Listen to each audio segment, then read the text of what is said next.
Kodoro Yorùbá tẹlifíṣàn. wọ́n ti kó bá Sanwolu lọ́dọ̀ Tinubu o, yóò ṣòro kó tó bọ́ níbẹ̀.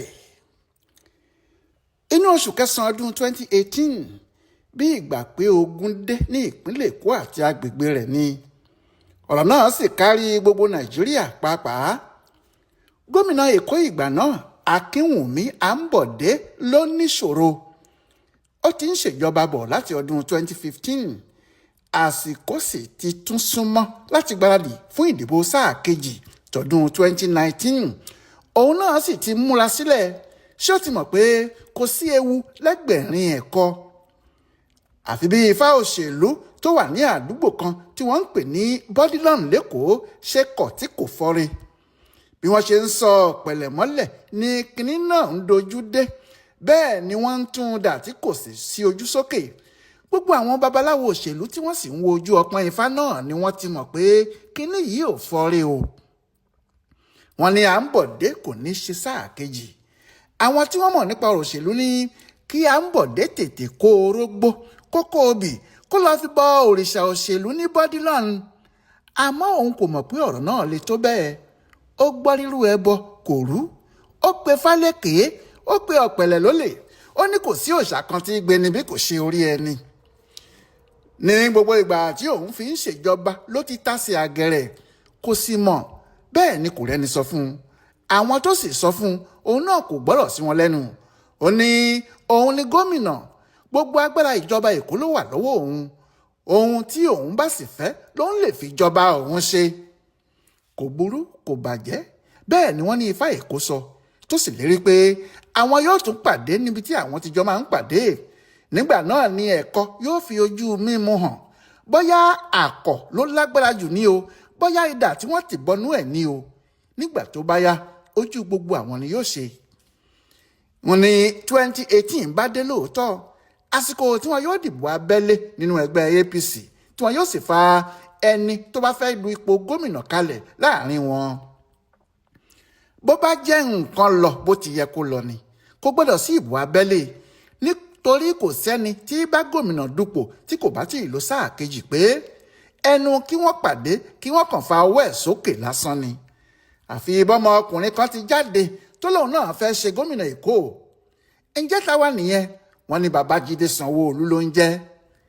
Ẹ̀rín ni Àǹbọ̀dé rín tó sì bẹ̀ sí kí ifá tiẹ̀ pé gbẹrẹfu máa fọ̀rọ̀ yìí mu tábà.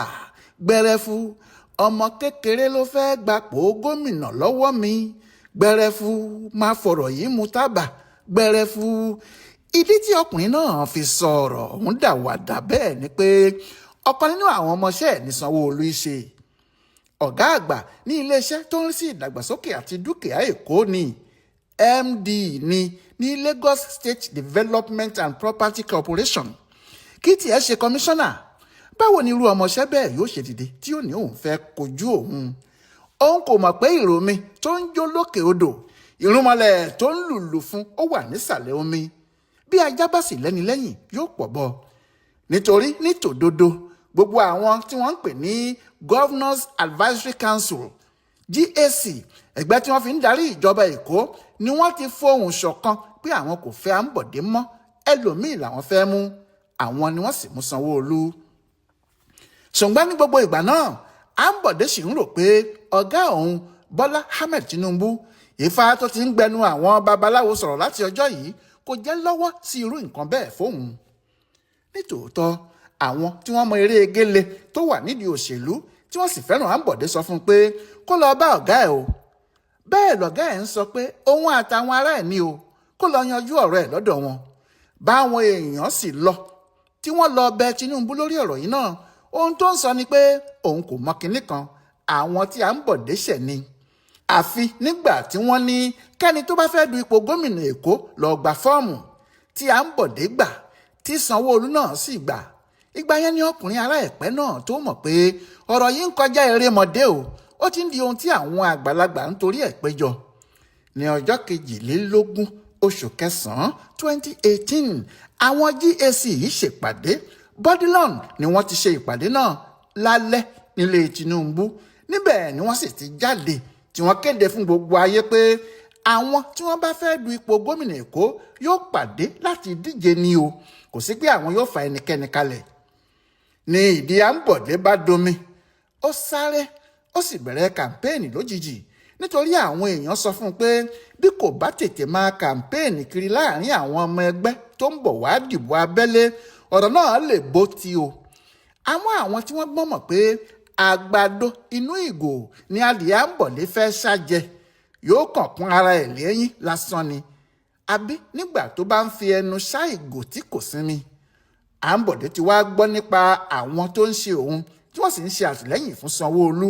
Àwọn ọmọ ẹgbẹ́ GAC ni àwọn bíi James Ọdúnbàkú bàbá ètò, Tajudeen Olùsì, Túndé Samuel, Ọlọ́runfúnmi Báṣọ̀rin, Anthony Adéfúyè àtàwọn tó kù wọn. Wọ́n sì dárúkọ ọkùnrin kan náà o, Táyọ̀ Àyìndé DSS lẹ́yìn Tinubu tẹ́lẹ̀ pé òun láṣojú ọ̀gá wọn fúnra ẹ̀. Ohun tó jẹ́ kí Àǹbọ̀dé fi ìbínú jáde lọ́jọ́ tí ìbò abẹ́lé náà kù ọjọ́ mẹ́ta nìyẹn.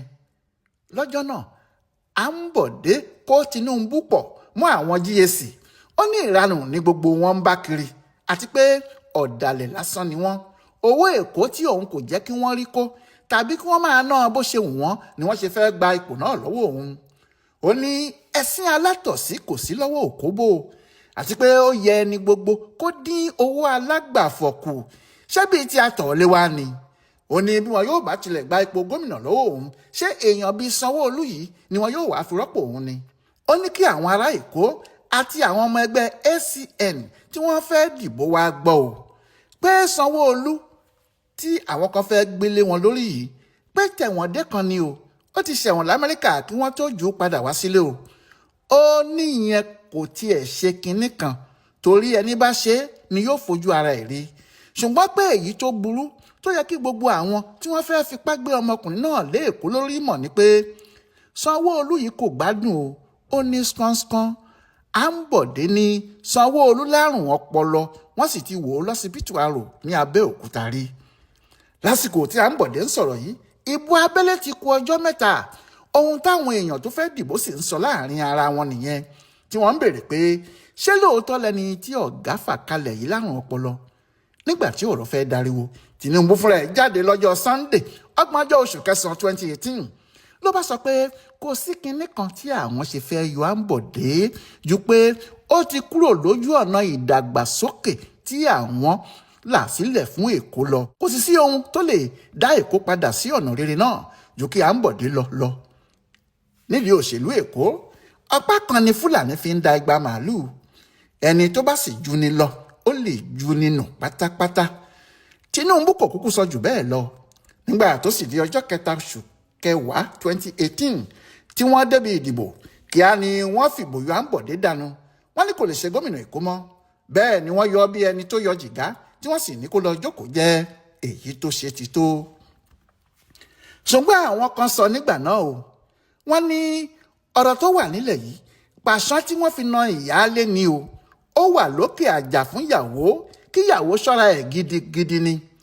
Àwọn yìí ń sọ pé nídìí òṣèlú Èkó ẹnìkan kì í mọ oore ọmọ òkú ṣe ni o. Bí ẹ bá jọ ń lọ tí o bá tì í síwájú, wọn á ní o tì í síwájú kó lè jẹ́ òun lẹ́ranko burúkú àkọ́kọ́ pàjẹ́ lọ́nà ni.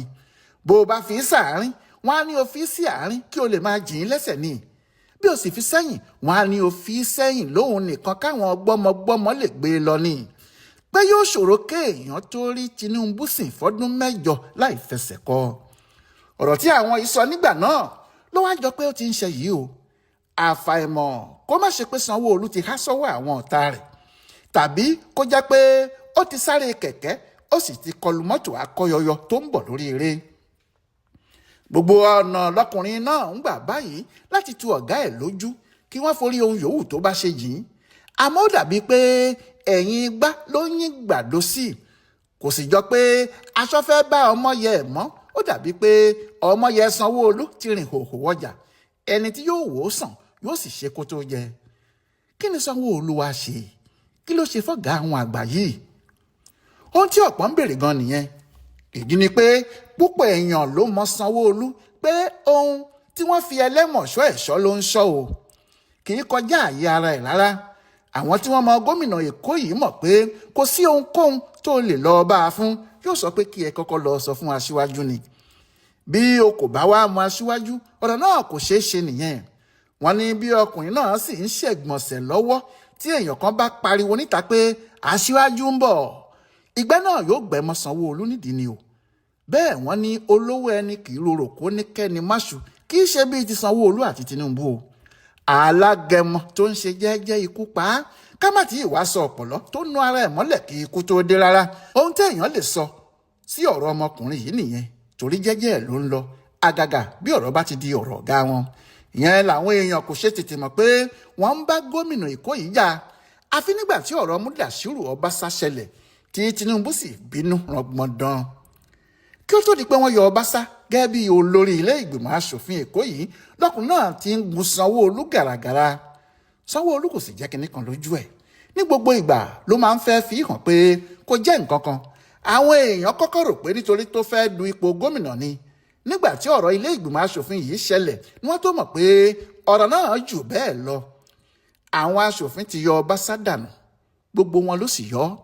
Tinubu gbé ìgbìmọ̀ Olúṣẹ́gun Ọ̀ṣọ́bà, Bísí Àkàndé àti Páyọ̀sí Akínyẹ̀lú rẹ̀ dìde.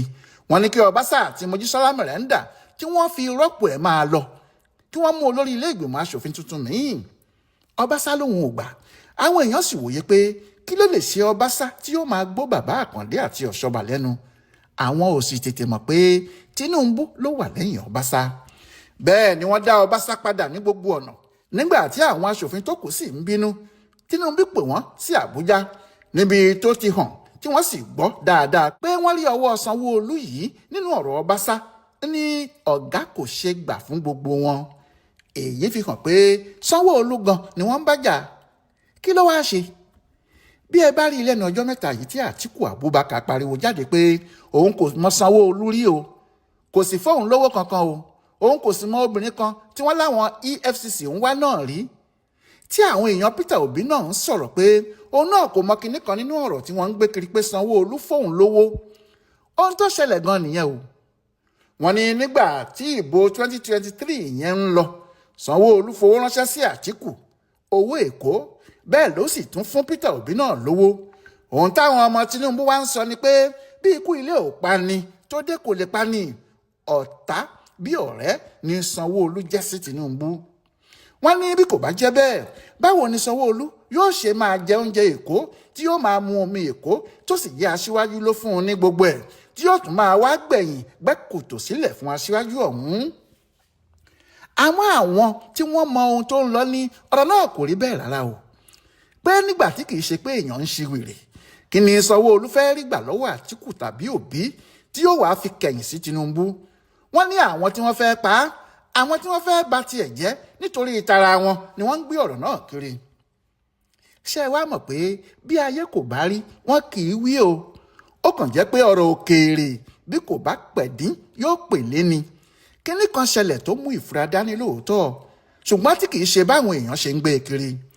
Lásìkò ìbò ọdún 2023 náà ni, nígbà tí wọ́n dìbò ààrẹ ní ọjọ́ 25 oṣù kejì ọdún náà, tí Peter Obi na Bọ́lá Tinubu lẹ́kọ̀ọ́, wàhálà kékeré kọ́ ló dá sílẹ̀ o. Ìbò 8,452 582,000 ni Obi ní. Tinubu sì ní 8,452 572,000. Bẹ́ẹ̀ àwọn èèyàn gbà pé wọ́n tilẹ̀ tún ṣòjóró sí kinní náà ni. Ohun tí Peter Obi fi ju Tinubu lọ ó pọ̀ jù bẹ́ẹ̀ lọ. Níbi tí wàhálà ti dé nìyẹn, ọ̀rọ̀ náà sì kó gìrìgìrì bá Sanwó-Olú, ó kó ṣìbáṣìbó bá a. Nítorí bí wọ́n bá dìbò ti gómìnà bí wọ́n ṣe dìbò ààrẹ yẹn, Sanwó-Olú jábọ́ nìyẹn o. Àsìkò náà làwọn kan gbà á nímọ̀ràn pé wọ́n lè bá a fi owó ṣe tí yóò fi da àárín àwọn PDP àti Labour rú, tí ìbò tí wọn yóò ní kò fi ní tó tiẹ̀. Bóyá ni kò jẹ́ ibi tí owó Sanwó-Olú ti dé àárín àwọn PDP àti Labour nìyẹn o. Ọmọbìnrin kan ni wọ́n ní wọ́n fi owó náà rán pé òun ló dàbí alárinà, Aisha Achimugu, ẹni tí wọ́n ní ó súnmọ́ Sanwó-Olú dáadáa. Òun ni wọ́n ló ṣètò owó náà fáwọn Àtíkù àti Òbí. Òun ni àwọn EFCC ti láwọn ń wá yẹn o. Lóòótọ́ nígbà tí Awolu tí Àtíkù sọ̀rọ̀ tí Òbí náà rojọ́ pé kí wọ́n má wé ọ̀rọ̀ tí kò kan àwọn mọ́ àwọn lẹ́sẹ̀. EFCC jáde pé kì í ṣe nítorí wọn tàbí Sanwó-Olú làwọn ṣe ń wá Àìṣà o. Àwọn ń wá kó wá sọ tẹnu ẹ̀ lórí àwọn owó kan tó ń gbé kiri ìlú òyìnbó àti Nàìjíríà ni o. Àwọn fẹ́ mọ ibi tó ti rówó náà àti àwọn tí wọ́n ń fi owó náà rán. Àwọn olóṣèlú tí wọ́n súnmọ́ ìjọba sọ pé bí ọwọ́ bá ti tẹ Àìṣà, awo yóò lù. Owó tí Sanwó-Olú fún àwọn Àtíkù àti Òbí yóò lù jáde àti àwọn owó míì tí Àìṣà bá a kó pamọ́. Ohun táwọn èèyàn wa ń sọ ni pé ìjà ló dé tí orin fẹ́ dòwe báyìí o, pé Tinubu alára ti ṣe nǹkan báyìí rí ní 2011 lásìkò tí Goodluck Jonathan du ipò ààrẹ. Àwọn ẹgbẹ́ ASN nígbà náà ti fa Nuhu Ribadu sílẹ̀. Wọ́n ní kí wọ́n dìbò fún gẹ́gẹ́ bí ẹni tó ń du ipò ààrẹ lórúkọ ẹgbẹ́ wọn. Àmọ́ nígbà tí ìbò kù sí dẹ̀dẹ̀, àwọn Jonathan rùn súnmọ́ Tinubu ni Tinubu bá dá Ribadu jókòó, ó bá Jonathan lọ. Lára ohun tí ìjà òun àti Arẹ́gbẹ́ṣọlá Ràúfù sì ṣe ṣòro láti dá sí nìyẹn, nítorí nínú gbogbo ìpínlẹ̀ ASN nígbà náà, ìpínlẹ̀ Ọ̀ṣun tí Arẹ́gbẹ́ wà nìkan ni Ribadu ti wọlé. Wọ́n ṣe é pa ní àwọn ìpínlẹ̀ tó kù ni. Ìyẹn làwọn èèyàn ṣe ń sọ pé tó bá jẹ́ ibòmíì ní Sanwó-Olú náwó sí, kò sẹ́ni tí yóò béèrè ọ̀rọ̀ lọ́wọ́ ẹ̀ o. Àmọ́ láti náwó sí agbo Àtíkù àti Òbí bí ẹni tó ń fún àwọn ọmọ ogun ọ̀tá ló ń jẹjẹ ni. Àsìkò tí ọ̀rọ̀ yìí tú síta tó sì tú sí ààrẹ Tinubu fúnra ẹ̀ lọ́wọ́ ni nígbà tí ìjà Ọbaṣà àti ilé ìgbìmọ̀ yìí le, àti nígbà tí ọkùnrin tó dupò gómìnà ìpínlẹ̀ Èkó lórúkọ PDP tó kojú Sanwó-Olú nígbà náà gan, Abdulaziz Adédìran tí wọ́n ń pè ní Jandor, lọ rí Tinubu ní Àṣọrọ̀ lọ́jọ́ 13 oṣù kẹta yìí tó lóun ti kúrò nínú PDP, òun sì ti padà sínú ẹgbẹ́ àwọn ìyẹn APC báyìí. Bẹ́ẹ̀ lóòótọ́ ọ̀pọ̀ pàtàkì nínú àwọn ọmọ ẹ̀yìn Tinubu láti ọjọ́ tó ti pẹ́ gan-an ni Jandor ń ṣe. Bí ọ̀rọ̀ ti wá rí yìí, bóyá wọn yóò dáríjì Sanwó-Olú, bóyá gbogbo ara ẹ̀ ni yóò sì fi kó kinní ọ̀hún, kó tí ì sẹ́ni tó lè sọ o. Àmọ́ ní báyìí nǹkan kò rọgbọ fọkùnrin gómìnà náà. Ó jọ pé àwọn tí wọ́n ń lé ti bá, kì í ṣe pé wọ́n bá a nìkan kọ́ o, wọ́n ti mú un. Yíyọ Ọlọ́run nìkan ló kù fún un. Ohun ọ̀tún dúró dè ọ́ ń bẹ̀. Òkodoro Yorùbá tẹlifíṣàn.